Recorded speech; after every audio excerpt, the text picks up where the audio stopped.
July 3 Sankatahara Chaturthi మీ కష్టాలన్నీ తీరిపోయి అఖండ ఐశ్వర్యం కలగాలంటే వినాయకుడికి ఈ పరిహారం చేసి చూడండి.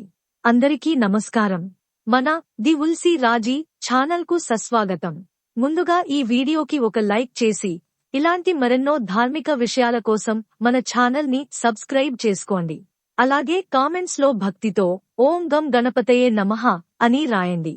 ఈ జూలై 3వ తేదీన వచ్చే సంకటహర చతుర్థికి ఒక అద్భుతమైన విశేషం ఉంది. విఘ్నాలను తొలగించే వినాయకుడు, సిరి సంపదలను ప్రసాదించే శ్రవణ నక్షత్రం ఒకే రోజు రావడం అత్యంత అరుదు. ఈ పవిత్రమైన రోజున వినాయకుడికి శాస్త్రోక్తంగా ముడుపు కట్టి ఆరాధిస్తే ఏళ్ల తరబడి పట్టి పీడిస్తున్న దరిద్రం, అప్పుల బాధలు ఎలా మంచులా కరిగిపోతాయో ఇప్పుడు మనం ఈ వీడియోలో వివరంగా తెలుసుకుందాం.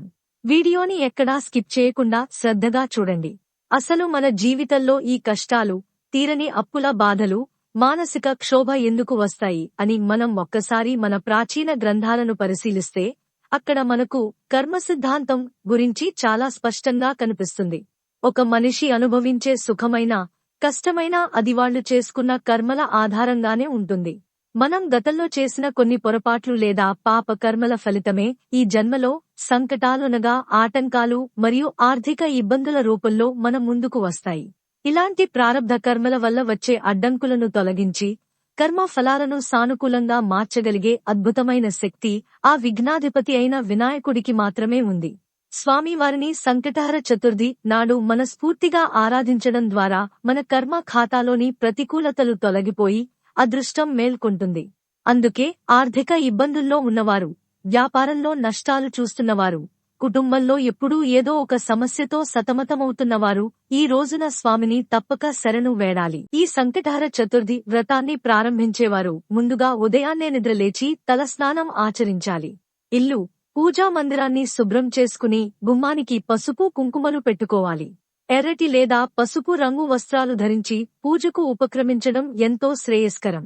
ఈ వ్రతంలో అత్యంత ప్రధానమైన ఘట్టం స్వామివారికి ముడుపు కట్టడం. ఒక శుభ్రమైన ఎరుపు రంగు కాటన్ జాకెట్ ముక్కను తీసుకుని దానికి 4 వైపులా గంధం, కుంకుమతో బొట్లు పెట్టాలి.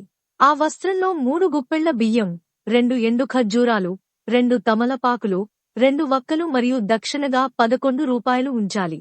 ఆ తర్వాత మీ మనసులో ఉన్న కష్టాలను, ముఖ్యంగా తీరని అప్పుల బాధలు ఉంటే వాటిని తొలగించమని ఆ గణనాథుడికి విన్నవించుకుంటూ ఆ వస్త్రానికి 3 ముళ్లు వేసి ముడుపు కట్టాలి. ఈ ముడుపును మీ పూజా మందిరంలో ఉన్న వినాయకుడి పటం లేదా విగ్రహం ముందు ఉంచాలి. స్వామికి ఎర్రటి మందార పూలు లేదా గులాబీలతో అలంకరించి 21 దూర్వాలను అంటే గరిక పోచలను ఒక పసుపు దారంతో కట్టి స్వామి పాదాల చెంత ఉంచాలి. ఆ తర్వాత ఆవు నెయ్యితో లేదా కొబ్బరి నూనెతో దీపారాధన చేసి ఓం గం గణపతయే నమః అనే మంత్రాన్ని 108 సార్లు జపించాలి. ఈ వ్రతం ఆచరించేవారు ఉదయం పూజ పూర్తయిన తర్వాత నుండి రాత్రి చంద్ర దర్శనమయ్యే వరకు ఉపవాసం ఉండాలి. ఉపవాసం అనగానే చాలామంది కేవలం భోజనం మానేయడం లేదా కడుపు మార్చుకోవడం అనుకుంటారు. కాని మన శాస్త్రాలు చెప్పిన ఉపవాసం వెనుక ఒక గొప్రోగ్య మరియు ఆధ్యాత్మిక రహస్యం ఉంది.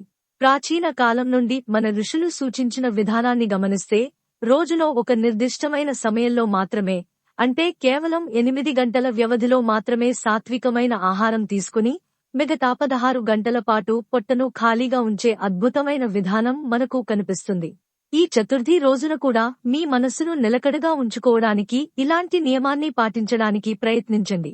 పగలంతా ఘన ఆహారం తీసుకోకుండా భగవంతుని నామస్మరణ చేస్తూ ఉండాలి. అయితే అనారోగ్య సమస్యలు ఉన్నవారు కఠినంగా ఉపవాసం ఉండలేకపోతే పాలు లేదా పండ్లు తీసుకోవచ్చు. అలాగే రాత్రి ఉపవాసం విరమించే సమయంలో తీసుకునే ఆహారం విషయంలో చాలా జాగ్రత్తలు పాటించాలి.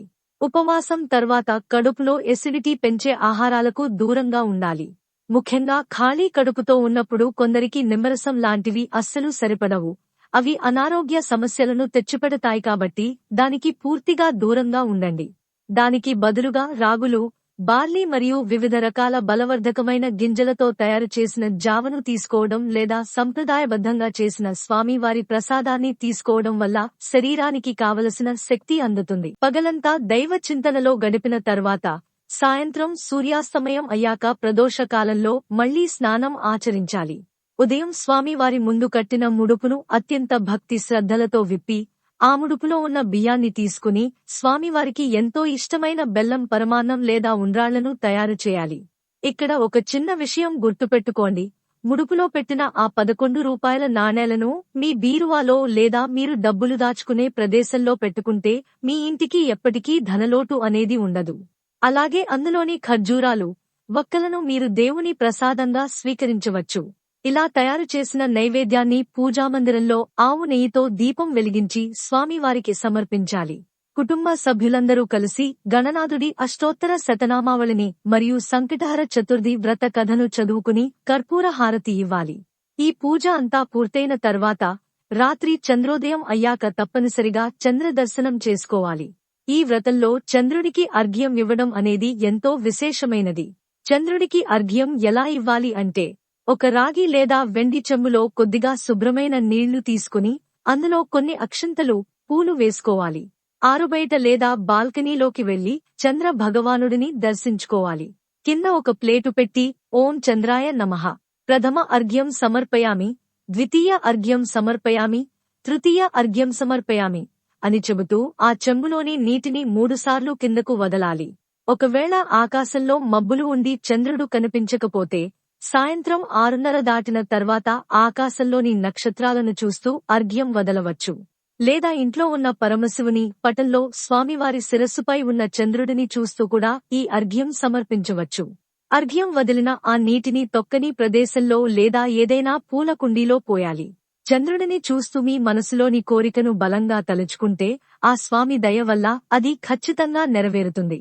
ఆ తర్వాతే భక్తులు తమ ఉపవాస దీక్షను విరమించి స్వామివారి ప్రసాదం స్వీకరించి భోజనం చేయాలి. ఈ జూలై 3వ తేదీన శుక్రవారంతో పాటు అద్భుతమైన శ్రవణ నక్షత్రం కూడా ఉంది కాబట్టి సాయంత్రం పూట రావి చెట్టు కింద మట్టి ప్రమిదలో నువ్వుల నూనె పోసి నల్ల నువ్వులను ఒక చిన్న మూటలా కట్టి దానినే వత్తిగా చేసి దీపం వెలిగిస్తే మీ జాతకంలో ఉన్న భయంకరమైన శని దోషాలు, ఏళ్నాటి శని ప్రభావాలు పూర్తిగా నశించిపోతాయి. అలాగే మీకు దగ్గరలో ఉన్న ఏదైనా గణపతి దేవాలయానికి వెళ్లి స్వామివారికి మీ చేతుల మీదుగా గరిక మాలను సమర్పించి 5 ప్రదక్షిణలు చేస్తే మీరు తలపెట్టిన ప్రతి కార్యం ఎలాంటి ఆటంకం లేకుండా విజయవంతంగా పూర్తవుతుంది. ముఖ్యంగా వ్యాపారస్తులు లేదా వృత్తిలో ఏవైనా ఆటంకాలు ఎదుర్కొంటున్నవారు తెల్ల జిల్లేడు మొక్క దగ్గర పసుపు కుంకుమలు వేసి ఒక దీపం వెలిగించి నమస్కరించుకుంటే ఆ విఘ్నేశ్వరుడి కరుణతో ఆర్థిక పరిస్థితి అనూహ్యంగా మెరుగుపడుతుంది.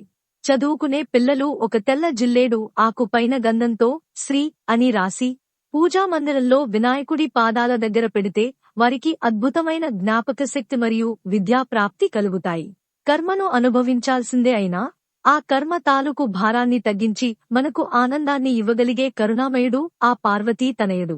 ఎంతో భక్తి శ్రద్ధలతో ఈ సంకటహర చతుర్థి వ్రతాన్ని మీరందరూ ఆచరించి ఆ స్వామివారి కృపకు పాత్రులు కావాలని మనస్ఫూర్తిగా కోరుకుంటున్నాను. ముగించే ముందు మన ది ఉల్సి రాజీ ప్రేక్షకులకు ఒక ఆసక్తికరమైన ప్రశ్న. ప్రాచీన పౌరాణిక కథల ప్రకారం వ్యాస మహర్షి మహాభారతాన్ని చెబుతుండగా వినాయకుడు దాన్ని తన దంతంతో రాశాడని మనందరికీ తెలుసు. అయితే ఆ మహాభారత రచనను వినాయకుడు ఎటువంటి షరతుతో రాయడానికి అంగీకరించాడు? ఆప్షన్స్: ఏ. వ్యాసుడు కథను ఆపకుండా వేగంగా చెప్పాలి. బి. తనకి ఎప్పటికీ ఇష్టమైన ఉండ్రాళ్లు పెట్టాలి. సి. ప్రతి అధ్యాయానికి ఒక వరం ఇవ్వాలి. మీకు సరైన సమాధానం తెలిస్తే వెంటనే కామెంట్స్ లో తెలియజేయండి. సరైన సమాధానం చెప్పిన వారిని మన తదుపరి వీడియోలో తప్పకుండా అభినందిద్దాం. ఈ అద్భుతమైన ధార్మిక సమాచారాన్ని మీకు తెలిసిన వారందరికీ వాట్సాప్ లో షేర్ చేయండి. మన ఛానల్ ని సబ్స్క్రైబ్ చేసుకోండి. ధన్యవాదాలు.